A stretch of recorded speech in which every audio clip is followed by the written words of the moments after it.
9h-10h, Sud Radio, la vérité en face, Patrick Roger. La vérité en face jusqu'à 10h comme chaque jour, vous le savez évidemment, et vous avez aussi la parole 0826 300 300, plus un où là vous pouvez vous exprimer sur tous les sujets qui vous interpellent, donc continuez.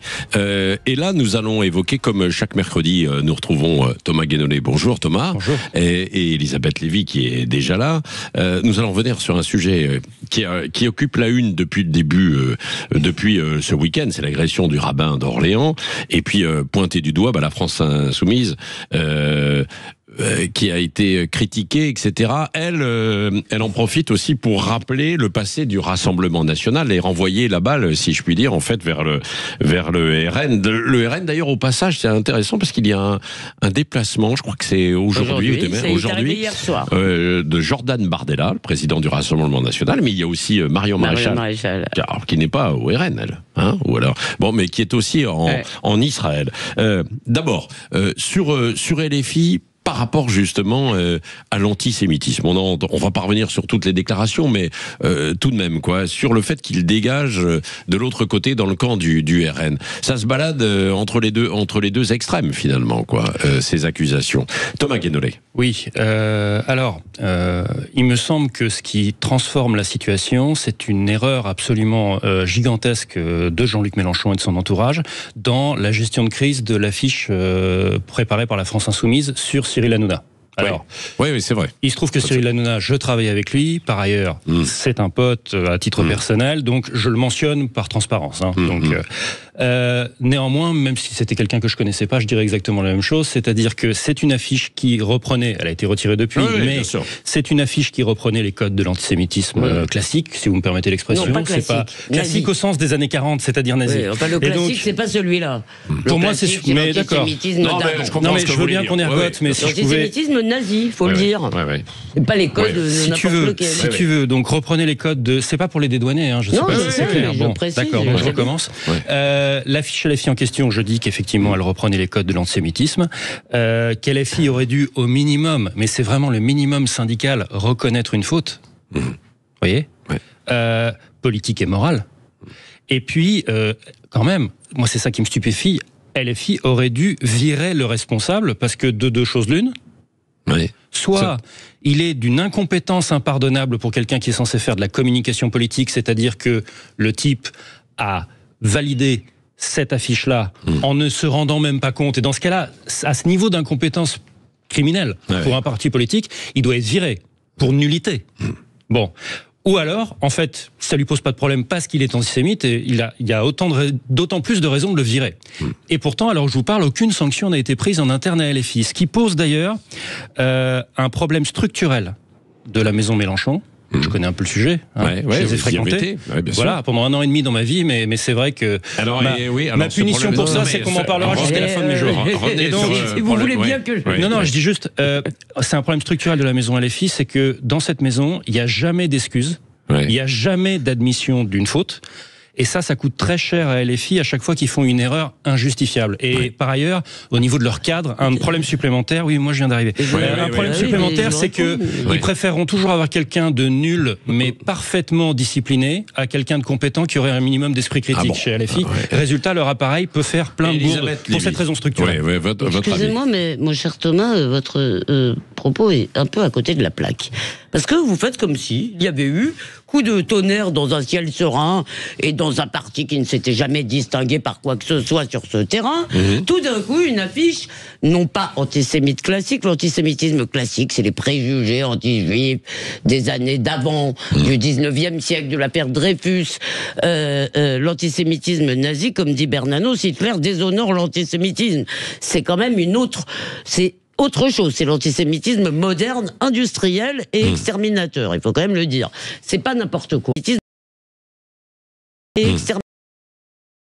C'est pas n'importe quoi. Affiche. Bien. de LFI. C'est la 150e fois qu'ils font les yeux doux, que ce soit sur le 7 octobre ou sur des tas d'autres sujets. Enfin, Jean-Luc Mélenchon, un jour, on lui dit, est-ce que... on lui pose une question qui n'a rien à voir. On lui dit, est-ce que les journalistes doivent rester quoi, comme le Christ sur sa croix, quand on leur dit ceci ou cela? Réponse de Mélenchon, ah, je ne sais pas si le Christ est mort sur la croix, mais je sais qu'il y a mis. Alors lui, il cumule, parce que ça, c'est l'antisémitisme, le vieux... voilà. Donc, si vous voulez, je pense que là, il y a véritablement un problème. Pierre Manant, qui est un grand philosophe et pas du tout un excité, le disait dans Causeur il y a 2 ou 3 mois, la nouveauté dans notre pays, c'est qu'il y a un parti antisémite qui est installé à l'Assemblée. Un parti qui joue, qui n'est... Et ce parti, c'est... le Rassemblement national, ça me paraît évident. C'est la France insoumise, Laurent Berger l'a très bien dit hier. C'est un parti qui joue avec les préjugés anti-juifs répandus, malheureusement, dans une grande partie de la jeunesse musulmane, la moitié à en croire les études, et qui les agite en permanence, et qui les flatte. Donc vous, c'est très clair, LFI et l'antisémitisme est passé de l'extrême droite à l'extrême gauche. Que dites-vous? Oui. Je ne voudrais pas des juifs quelque chose. Je veux dire, c'est pas parce que c'est pas les malheurs des juifs en l'occurrence, c'est les malheurs de la France qui sont en cause.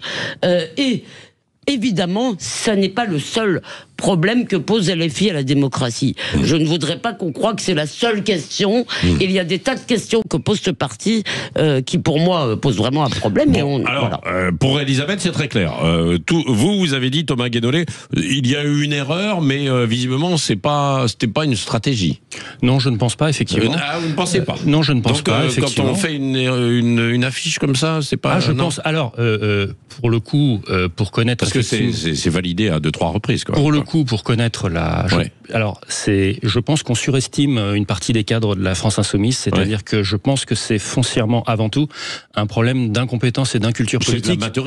De l'amateurisme par des gens... Total, quoi. Par des gens... des élus. Par des gens qui se prennent très au sérieux. Faut le savoir. C'est très grave, bien sûr. Voilà. Et donc, pour moi, c'est quand même grave, parce que c'est une incompétence que moi je qualifie de criminelle. C'est pas quand même grave, c'est très grave. Vous voyez ce que je veux dire? Parce que c'est le reste. Attends, juste. Alors après, concernant, puisque vous me posiez la question par rapport au Rassemblement national, oui.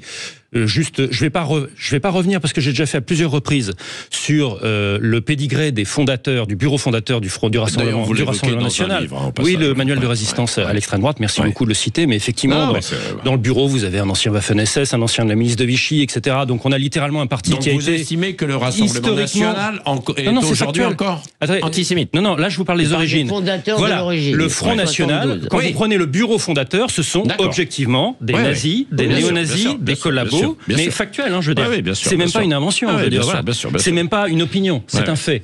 Vous avez un ancien de l'OAS aussi qui posait des bombes et qui essayait de tuer le général de Gaulle. Enfin, vous voyez, c'est quand même un pédigré particulier. Fondateur du FN. Ça, c'est le bureau fondateur. Et si vous regardez aujourd'hui, vous avez un député du Rassemblement national qui s'appelle Frédéric Boccaletti.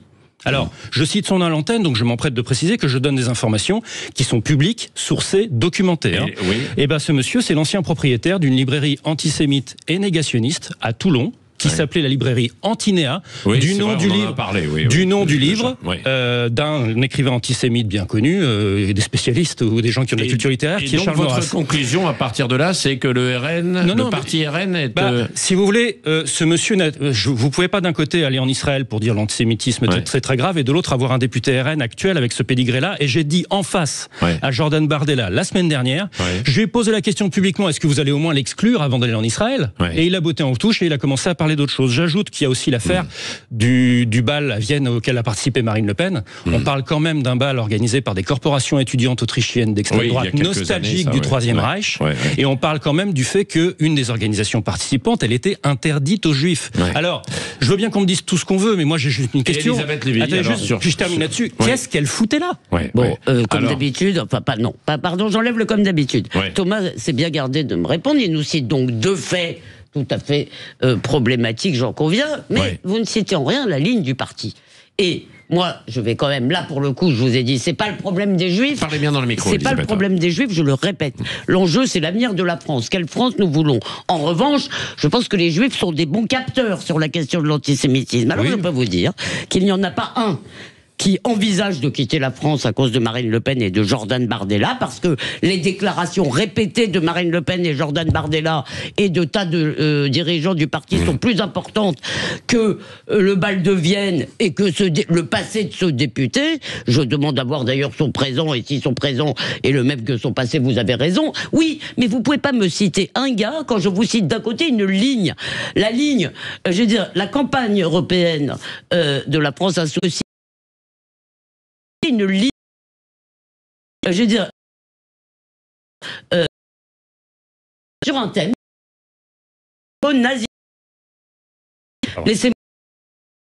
Ok, mais État, le nouvel État nazi, donc les Juifs qui soutiennent Israël sont le nouvel État nazi. Si vous vous laissez encore prendre à la différence subtile entre les salles sionistes et les salles juifs, mon cher, vous êtes bien naïf. Et je vous dis une chose, il y a des milliers de Juifs aujourd'hui, beaucoup plus que ce que je le voudrais, que je pensais, qui, s'ils ne comptent pas partir eux-mêmes, vous disent, mais qu'ils sont à 100% sûrs que leurs enfants ne vivront pas en France. C'est l'Amérique, Israël, c'est où vous voulez, mais pas dans un pays où il y a David Guiraud, Madame Obono, Mélenchon, Ercilia Soudé, qui, quand on lui montre une photo du petit bébé Bibas, je veux dire, se sent harcelé.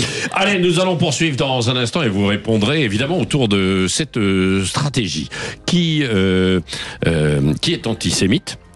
Dans les partis politiques. On vit une époque formidable. Non, mais c'est ça. Et on se pose cette question malheureusement en 2025. Quoi. C'est assez terrible. Quoi. Est-ce que d'un côté c'est le LFI, selon vous, Elisabeth Lévy, en tout cas une partie des LFI, ou alors le Rassemblement national, comme vous le dites, parce qu'il y a des fondations du Front national, et comme vous le dites, Thomas et des réminiscences. Oui, voilà. Alors qu'il y a eu, par exemple, Jordan Bardella qui s'est exprimé et qui dit que non, et que le parti a complètement changé, bien sûr, et d'où d'ailleurs le voyage aujourd'hui en Israël. Nous en reparlons dans un instant. Le président israélien n'est peut-être pas suspect de complaisance avec l'antisémitisme.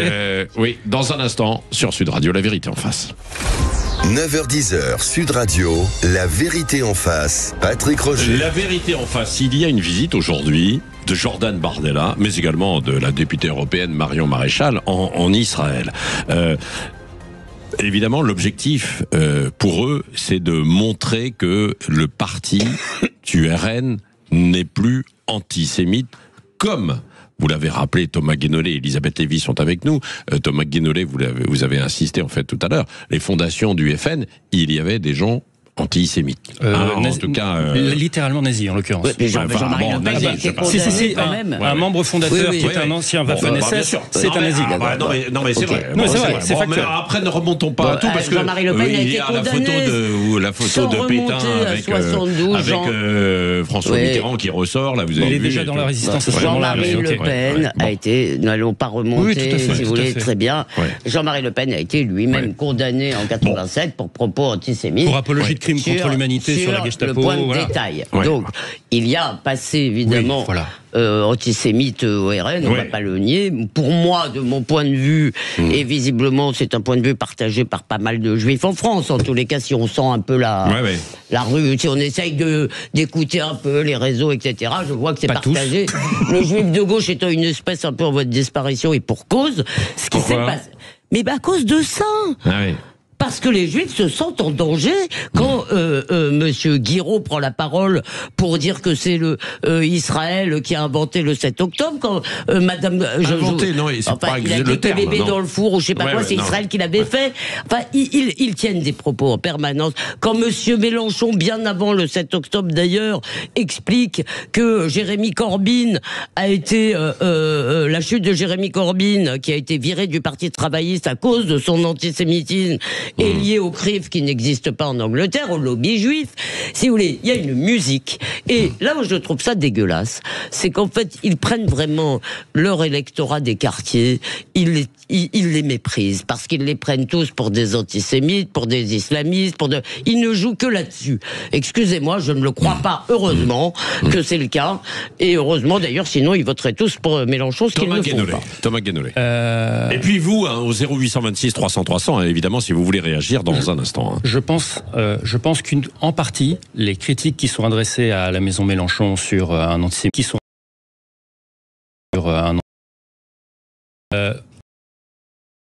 contre ou des... Moi, j'en vois 4 qu'on mélange tout le temps, et pour moi, c'est un problème. D'abord, il y a être contre la politique du gouvernement Netanyahou, en général, et sa politique vis-à-vis de Gaza, Cisjordanie, en particulier. Bon, ça, c'est pas en soi antisémite du tout, en fait. Déjà. Et vous avez un certain nombre de gens chez LFI, ou plus largement à gauche, qui sont contre la politique du gouvernement Netanyahou, sa façon de mener la guerre, voilà. Ça, c'est un sujet. Et accuser quelqu'un d'antisémitisme pour ça, c'est au minimum intellectuellement malhonnête. Ça, c'est un premier sujet. Il y a un deuxième sujet qui est être antisioniste. Ça, c'est au sens strict, parce qu'il y a des gens qui se disent fièrement antisionistes. Ils ont peut-être pas réfléchi à ce que ça veut dire. Être antisioniste, c'est être opposé à l'existence d'Israël en tant qu'État. Ça, c'est un deuxième sujet. Ce n'est pas, contrairement à ce que j'entends souvent, ce n'est pas automatiquement antisémite. Vous avez des juifs qui se sont opposés historiquement à l'existence, à la naissance de la création d'Israël. Enfin, non mais c'est parce que vous voulez rayer on de la peut carte pas. un État, quand non même, non non, on ne peut pas. Non mais on ne peut pas tout mélanger. Vous voyez ce que je veux dire? Après il y a l'antisémitisme. Ça tout le monde a compris ce que c'est. Et puis il y a une dernière case qu'on n'envisage pas assez. Il y a un certain nombre de gens qui prennent la parole sur ce sujet et qui sont stupides et qui malheureusement parlent quand même. Et qui confondent tout. Donc, parce que certains sont élus de la République. Malheureusement. Et donc, j'appelle vraiment, quand on a ces débats-là, à bien distinguer ceux qui sont contre la politique du gouvernement de Netanyahou, et dont je fais partie, pour être parfaitement clair, ceux qui sont antisionistes, ceux qui sont antisémites, et ceux qui sont des gros débiles qui parlent du sujet. Voilà. Et à tous les gens qui ont signé une tribune il y a quelques jours, pour pointer une chose qui me paraît à peu près évidente, qui est que, évidemment, l'antisionisme, la haine d'Israël, la volonté de libérer la Palestine de la mer au Jourdain, excusez-moi, ça en fait quand même partie. Quand j'étais petite, il disait on va jeter tous les juifs à la mer. C'est ça qu'il me disait dans le camp du refus arabe, comme on appelait ça. Donc c'est exactement la même chose. Si vous voulez, n'est pas inspiré particulièrement par l'amour des juifs. Et surtout, c'est devenu un paravent. Tous ces signataires sont certainement idiots comme moi, mais effectivement... J'aime bien polémiquer avec mon ami Thomas. Bien face au micro. Je vais le manger comme une glace. Voilà. Et donc, tous ces gens ne sont évidemment pas idiots. Ils ont constaté que parce qu'il y a des lois, etc., qui d'ailleurs, à mon avis, sont pas très utiles, mais bon, c'est un autre sujet. J'aime pas les lois, les lois sur l'opinion, loi Guessot et tout. Bon. Ils ont constaté que de même que le négationnisme dans les années 80-90, aujourd'hui, l'antisionisme est le paravent de la bête haine des Juifs. Par ailleurs, comme vous l'avez dit, ça a des conséquences. Enfin, je veux dire, tout Israël critique en permanence la politique de Netanyahou, la droite, la gauche, les religieux. Donc, si vous voulez, ça, évidemment, ce qui serait une faute, c'est de pas la critiquer. Mais mes opinions sont normales dans la gauche israélienne, typiquement. Thomas Guénolé, je vous réponds sur votre bien sûr. Votre mélange. C'est tout. Je crois quand même qu'à un moment, il faut arrêter de se cacher derrière notre petit doigt. Mais la question est plutôt, qu'est-ce qu'on fait? Et là, je suis très inquiète, car j'entends des voix, y compris d'ailleurs des voix juives institutionnelles, qui commencent à poser la question de l'interdiction de LFI. Donc, l'idiotie qu'on a commise avec le RN, c'est-à-dire croire que les imprécations, la morale, les interdits allaient régler quelque chose, au lieu de mener un combat politique, au lieu d'aller dans les quartiers, de dire à nos compatriotes musulmans, ils se foutent de vous, ils vous exploitent, ils vous mentent, qu'est-ce qu'on fait? On trépigne en disant on va les interdire. Un parti qui est un des premiers de l'Assemblée. Juste, parce qu'il y a des appels au 0826 300 300, votre discussion, votre opposition suscite des réactions. C'est Dominique qui est avec nous au 0826 300 300 sur Sud Radio. Bonjour Dominique. Bonjour à tous les auditeurs et bonjour aux intervenants, toujours très intéressant. Bonjour Dominique. Bonjour. Est-ce qu'on pourrait à un moment donné se poser la question de dire la vérité? Est-ce qu'on pourrait arrêter d'intellectualiser aujourd'hui le positionnement de LFI? C'est un positionnement purement mercantilisme. LFI est en train de choisir son socle électoral pour pouvoir toucher la dîme du résultat des élections législatives, présidentielles et régionales, pour pouvoir asseoir son socle financier et continuer à vivre. Il a choisi son électorat. Donc aujourd'hui, il a choisi l'antisémitisme, qui va être un antisémitisme de conviction ou un antisémitisme mercantile. Mais il ne faut pas oublier l'antisémitisme de lâcheté, celui d'Emmanuel Macron, qui n'a pas voulu défiler au moment du 7 octobre. Apporter son soutien. Il n'a pas voulu apporter son soutien à la communauté juive. C'est pas forcément de l'antisémitisme, mais... C'est de l'antisémitisme absolu, puisque c'est un antisémitisme de lâcheté. Et moi, aujourd'hui, autour de moi, des gens qui considèrent Emmanuel Macron comme un lâche qui fait naître aujourd'hui, qui assoit LFI dans cette posture. Et il faut arrêter d'intellectualiser ce qui est purement purement comptable. Ouais. Et moi, j'en ai assez dire, j'ai bientôt 60 ans. Ouais. Ça fait 60 ans. On vous entend plus très bien là, en fait. Dominique, je vous disais, ça fait 60 ans qu'on m'emmerde avec ce conflit. Je pense qu'il y a beaucoup de Français avec moi qui sont exactement dans le même état d'esprit que moi. J'aimerais enfin que ces deux nations... Ah, ça passe pas très bien. Laurent, non mais on a bien compris votre intervention. C'est-à-dire, vous dites, ils font de la politique et du marketing surtout, et les filles à travers ça, quoi. Ils utilisent ça. C'est ce que vous dites, quoi. La vérité en face pour vous, c'est celle-ci. Thomas Guénolé. Oui. Et il nous reste 2 minutes. S'il nous reste 2 minutes, dans ce cas-là, je vais rajouter simplement, de manière brève, un problème qui, pour moi, est le plus grave problème de LFI en réalité, c'est son fonctionnement dictatorial. C'est-à-dire que Jean-Luc Mélenchon est quelqu'un de brillant à plein de titres, je crois qu'on peut le dire, en tant que dirigeant politique et en tant que stratège, tacticien, orateur. Mais quand vous êtes dans un parti qui a un fonctionnement dictatorial, ce qui est le cas de LFI, quand Jean-Luc Mélenchon fait quelque chose de vraiment excellent, toute la machine suit de manière obéissante et ça donne des résultats excellents, sauf que quand il se plante, il n'y a absolument personne pour l'arrêter. Et que de manière générale, s'il y a des esprits critiques qui peuvent lui dire ça ne va pas ce qui est en train d'être fait, ils vont être purgés. Et donc, le problème fondamental d'LFI, c'est qu'il n'y a personne pour arrêter le chef quand il fait des grosses conneries. Ouais. Et on le voit à peu près une fois par saison en moyenne. Ouais, mais parce que vous dites crois vraiment, pardon Thomas, mais Elisabeth, tu noies un peu le poisson. Il y a quand même une idéologie qui n'est pas d'ailleurs tout à fait nouvelle à la gauche de la gauche. On en trouve un peu chez Marx. Et par ailleurs, donc si tu veux, c'est pas nouveau, Proudhon, tout cela, ça n'est pas né d'hier. Par ailleurs, je crois que effectivement Mélenchon est trop intelligent pour qu'on pense que ce sont des dérapages, etc. Et enfin, je voudrais quand même, parce qu'on ne peut pas laisser dire des choses comme ça, j'ai été absolument outré que le président refuse de défiler contre l'antisémitisme, et encore plus pour les raisons pour lesquelles il l'a fait, parce que il a dit que c'était parce qu'il était le président de tous les Français, donc Rançon avait fait ce dessin en disant oui, je suis aussi le président des antisémites.